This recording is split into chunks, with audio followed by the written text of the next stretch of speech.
Hello, welcome back to Amy Junction. Today we're in the loft once again, and I'm going to be showing you my top 5 Locos I've got in my fleet currently. My fleet does currently change quite a lot. I keep buying new stuff, but these are kind of my favourites and ones that I really am fond of. So we can get straight into this video. Remember to leave a like down below and comment if you agree or if you know of other locomotives I've got in my fleet that you would want to see in that list if they were yours. And let's get into this. It goes without saying I do like all the locos in my fleet. There aren't any that I don't like because I wouldn't have bought them, but these are just some that I really do like, and they are favourites that find themselves in the box to go to the show every time when I take Riverside out.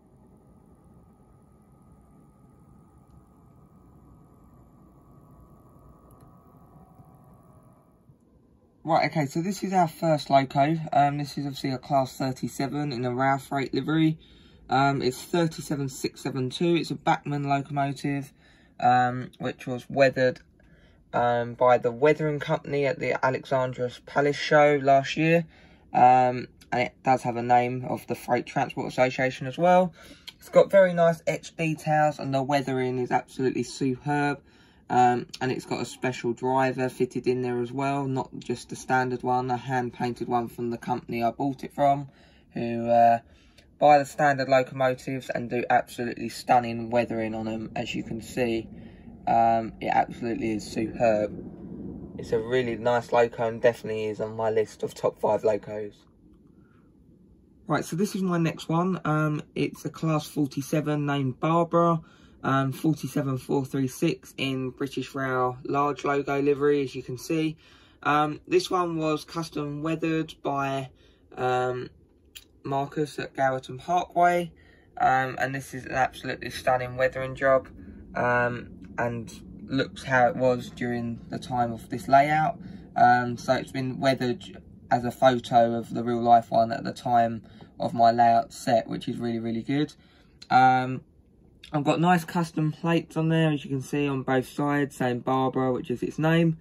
It's got full directional lighting. It's a Bachmann loco, and it was the first loco I ever bought for the layout. So that's one of the main reasons why it's on my top 5.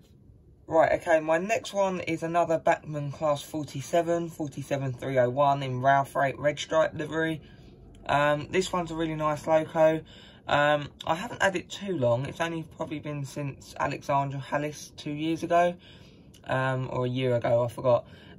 This is also custom weathered by Marcus at Gowerton Parkway, and it's been weathered to a photo of the time period this layout's set, so it looks like how the real loco did at the time of my location and layout where it's set, which is very good.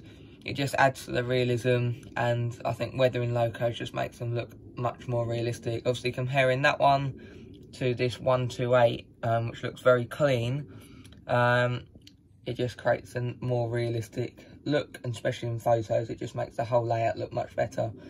So this one is a really good runner, so that's one of the other reasons why it's on my list, and it's a really distinctive livery, and I think it looks really cool running around the layout.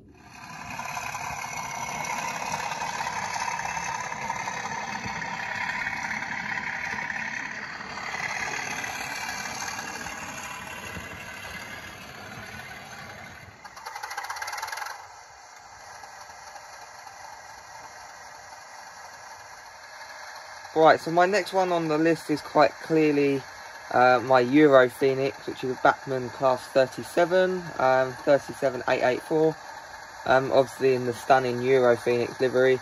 This is modern image, so it's not exactly fitting in for this time period, but obviously rule 1 in this hobby is run what you like when it's your layout, and it was definitely a must, as I just love it so much. It's definitely one of my favourites, so that's the main reason why it's on the list.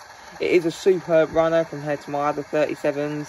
They all run well, but this runs extremely well compared to the others. I think it's got a different motor in, and kind of a drive gear. It's much better than some of the others. But I don't have an issue with my others. It's just this one is really smooth. And yeah, I can't fault this. The detail on this one is absolutely stunning. came with DCC sounds, which obviously came with a higher price tag than the others. It's not weathered, and I don't plan for it to be weathered, as these normally in real life are quite clean, and they're kept very clean as they're kind of new still. And you never really see them too dirty unless you see them on like RHTT trains, which is rare. Normally you see like your 66s or Colas 37s on them. But all the ones I've seen, especially in my area at least, has been very clean appearance on these liveries for Euro Phoenix, so that's why I've chosen not to keep this one weathered. Plus I absolutely love it how it is. So yeah, that's another one why it's on my list.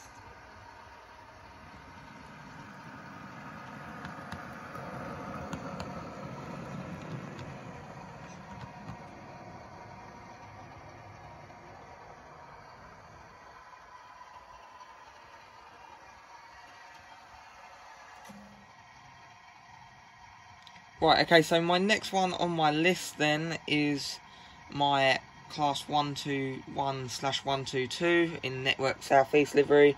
This is a Dapol item, and it's got an absolutely superb cab interior, as you can see. It's absolutely sublime. This one's a really nice model. It's got fully interior lighting throughout this single car unit, as well as cab lighting at each end and directional lighting. The detail is absolutely stunning, hence why it's on my list, and it's in my favourite livery, as you would guess, Network Southeast, being that's what my layout mainly consists of, Network Southeast stuff. So yeah, this one definitely had to go on the list.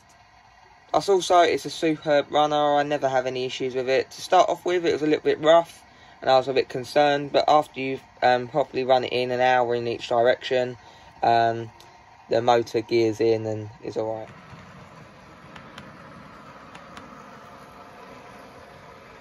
Right, okay, so that forms my top 5 Locos. It was quite a hard decision making which ones I'd include in the video, as I do like all my Locos in total. So I think that will make a nice end to today's video.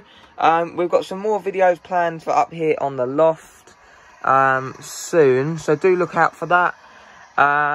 As we've got some cool plans that I'm going to change and some little amendments up here. As also, I do need to finish some bits, like we've still got no cloth here, and a couple other little bits of scenery, like there, it never was finished. So I'm going to finish a couple bits off, redo a couple of bits, as this layout only was done last year, but I find with every layout I do, my modelling gets better, and I feel some bits on here isn't my latest standard of modelling. I think it was a bit cramped in, as I had quite a lot of stuff to fit on, so I've already took some stuff off and decluttered, especially with the vehicles on the town scene area. There was absolutely loads, so I've took some of them off to spread them out on New Street and Garden Gateway. So we've got a couple of plans with the layouts that are based at my house, which obviously are Garden Gateway and this loft layout. So do look out for that on the channel very soon. And I think that's where we'll end today's video. So thank you for watching. As always, I will see you in my next video.